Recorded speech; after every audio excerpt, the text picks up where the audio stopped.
Good evening, ladies and gentlemen. I might be the youngest person in the room, but I swear I got the words from my grandfather. Just before I start with what he wanted to say, being raised around my grandfather and the passion and just the absolute love he brought to the city, something that I absolutely admire within his 36-year career with the Yonkers Police Department and wish to pursue on my own someday. But I'll shut up about myself and continue with his words. So, this is him talking. He's actually on FaceTime, so he's listening. Good evening, ladies and gentlemen. I want to thank Mr. Dave Martin, Ms. Donna Davis, and all those affiliated with the Phillips Manor Hall who had a part in recommending me for this special honor tonight. I'm so grateful and humbled by my selection. Thank you. I'm sure it must be a first for you to listen to the words of an absent honoree coming from such a younger man, me, 21 years old. But he can speak for me. He's my grandson. Receiving such a special recognition as a patron saint of Yonkers, one would certainly expect me to be present, and yet I'm not here. But please know that if I could have made it here tonight, I surely would have, and sincerely apologize for my absence. Upon being advised that I was honored, I began reflecting back over so many years. So many years. He's got a dinosaur on his uniform over there. Serving 36 years in the Yonkers Police Department allowed me the unique opportunity to observe society and physical surroundings as they continually changed. And not always for the better. Few would deny the importance of maintaining that which is considered historical significance, and yet somehow in the early 1980s, we all watched as the main branch of the Yonkers Public Library, a beautiful architectural structure, be torn down to make a road change. To this day, it confounds my mind. Obviously, I wasn't around.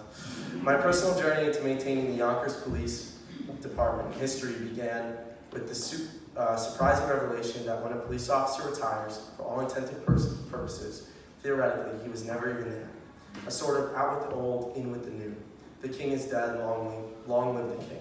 This terrible reality set me off on the journey to research and collecting that began in 1978, and though retired, continues 41 years later as the department's volunteer historian, all the way down in Vero Beach, Florida, where everyone retires. One accomplishment I'm especially proud of is having discovered our lost and forgotten heroes. In 1978, the Yonkers Police Department was aware of only one police officer who was killed in the line of duty.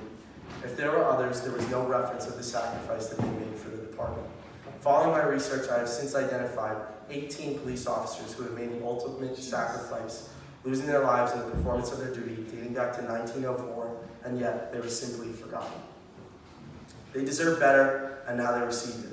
I'm also filled with great satisfaction in having established the Yonkers Police Museum in 1978, which remains today in a room provided by the Police Commissioner. Thank you, Commissioner Mueller. All that I have accomplished was not some incredible feat. It just took sincere interest and desire to rediscover and preserve the history of this great city. And my last project, to remember all who have served the 20-year effort to research and write and publish a book containing the name of every appointed Yonkers police officer for the first 100 years, going from 1871 to 1971. It also contains a photo and brief profile of each officer. The title is Brass Buttons, Blue Coats, Remembering All Who Served, and it is finished with the publisher. It's 1,600 pages. Trust me, ask me to proofread it. When I'm no longer here to continue my passion, I sincerely hope others will step forward to fill the gap. Someone like my grandson, who desires to be appointed as a Yonkers police officer and is currently on the list. It is a great concern to me that at some point the museum will close due to lack of stewardship, not like the public library. I'll close by saying that I want to thank all the friends of the Phillips Manor Hall Committee for this wonderful honor, and take the opportunity to wish our new Police Commissioner, John Mueller, good luck, and congratulations on leading the best department in the state. With your leadership, the great department will become even greater. I thank everyone for attending tonight and hope you enjoy your evening. God bless.